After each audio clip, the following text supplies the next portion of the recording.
In videos 5.1, 5.2, and 7.1, I completed the Understand Your Reaction worksheet with John.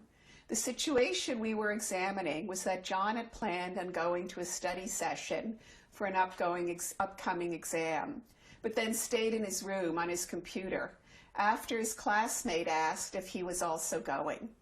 In this video, we're going to learn how to use the Examine the Reality of Your Thoughts worksheet and use the questions to identify evidence against negative thoughts from Chapter 8 of CBT Made Simple.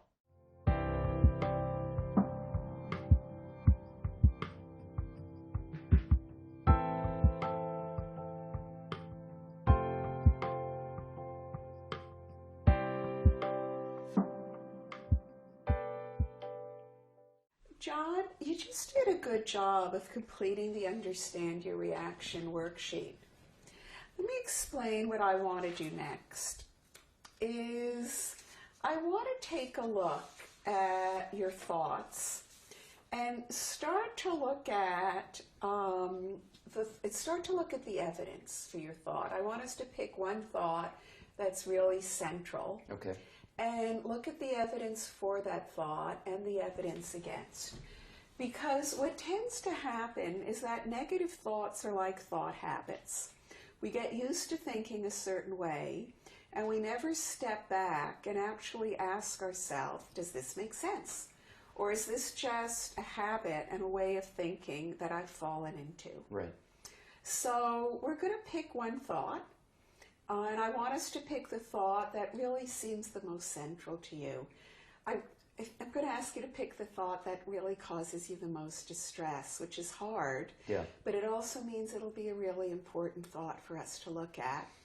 And then we're going to fill in I call it the Examine the Reality of Your Thoughts worksheet. Okay. Okay? So if we look over the thoughts from the Understand Your Reaction worksheet, which one do you think really was the hardest for you, or seems to kind of, push the negative feelings the most? Oh, I know what it is. I'm not smart enough. I'm not smart so enough. So you can be in school in the first place, yeah. Okay, I think you're right. I think that is the thought that's really hard for you. Oh, yeah. So what I'm going to do is here, I'm going to write down, I'm not smart enough. Okay. Okay? And then we're going to start with, when you think I'm not smart enough, what makes you think that? Like, what's the evidence that you tell yourself? I have C's and D's in 3 of my classes. Okay. Near as I can tell, this thing looks much easier for other people. Okay, let me just stop you, because I think what you're saying is really important, and I want to get it all down. Okay. Okay, so the first one was C's and D's. Right. Okay, and then you were saying? That it's easier for other people. Okay, that it looks a lot easier for other people. Right. Okay. Can't concentrate. Okay, I can't concentrate. Yeah. I should be studying more. I'm behind in studying. Okay, but can't concentrate, really behind in studying. And even then, I don't really even understand the material. Okay. No matter how much I study or whatever. Okay. And so I don't understand the material. Yeah. Okay. Is that in all your courses, and some courses in particular? Just the 3 more analytical classes. I do okay in humanities. Okay. Yeah. So I'll put it's the math, physics, and psychology. Okay. So you've kind of got a lot of reasons that you give yourself for thinking I'm not smart enough for university. Right. Is this most of it, or are there other reasons Those you give are yourself? definitely the biggest ones, yeah. Those are the biggest ones? Yeah. Okay. So this is kind of the kinds of evidence we would give ourselves, or you give yourself, for the evidence that supports your thought.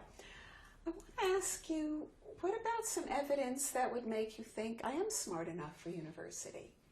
Is there anything you can think of that would sort of counter your belief? I did well enough in high school to even get to college in the first place. Okay. Yeah. So that would be a pretty good piece of evidence. Yeah. Let me write that down. I did well enough in high school. When you say you did well enough, how well did you do? 80s, you know? 80s? Yeah. Okay. Yeah. Like, tell me a little bit about that. 80s and all your courses, 80s and, like, did you do better than 80s in some? Yeah, but I mean, overall, I was a well-rounded student. I mean, yeah, so. Okay. Yeah. What was a course you did really well in? I was good at history. You're good at history? Yeah. Like, how good in history? Well, I won a history prize. You won a history prize? Senior year, yeah. In senior year? Yeah, oh yeah. Like, tell me about winning the history prize.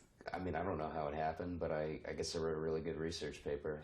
What did you write on? I wrote this, it was an incredible research paper on the Civil War. Really? Yeah, yeah. And how did you do on it? I mean, I aced it. You aced it. Yeah. And what kind of feedback did you get on the paper? It was thorough. It was thorough? Yeah.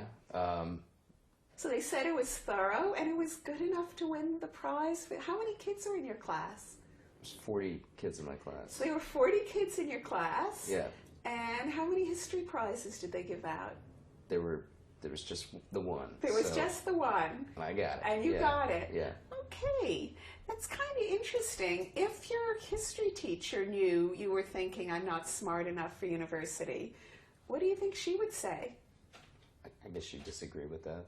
Yeah. She probably would. Yeah. I would guess she would disagree with that. Yeah. What do you think she would actually say?